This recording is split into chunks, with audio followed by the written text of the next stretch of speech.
அவா இந்த பொறாமை போராமையினால வரக்கூடிய ஒன்று நான் எப்பொழுதும் நினைக்கிறேன். மற்றவரோடு ஒப்பிட்டு ஒப்பிட்டு பார்த்து வரக்கூடிய அந்த வெதும்பல், இந்த விம்மல், இவையெல்லாம் தான் இந்த அழுக்காரின் அடுத்த கட்டமாக இருக்கக்கூடிய அவா. சாதாரண அவா அல்ல, அது பேரவாவாக இருக்கும். பொறாமையினால் வரக்கூடிய பொறாமையை தாண்டி வரக்கூடிய ஒரு ஆர்ப்பரித்து கொந்தளித்து வரக்கூடிய ஒரு ஆசை, பெருவெள்ளமாக அடித்துக் கொண்டு போகக்கூடிய ஆசை அவா. இந்த அவா நிறைவேறாமல் போகும்போது பொங்கி பொங்கி வரக்கூடிய கோபம், வெகுளி. வெகுளியும் உள்ள வந்தாச்சு அப்படின்னா அடுத்து வர வேண்டிய அவருடைய நட்புக்குள்ள இருக்கக்கூடிய நான்காவது நபர் இன்னாசம். எந்த உளவியல் வல்லுநரும் உலகளாவ எழுதிய எந்த இலக்கியத்திலும் இப்படி பட்டியல் ஒழுங்காக போடவே இல்லை. முதல்ல யாருக்கு அனுமதி கொடுக்குறீங்க?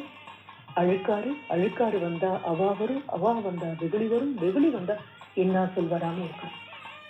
அப்போ if only can stand as a sentinel for your thought அப்படின்னு சொல்லணும்.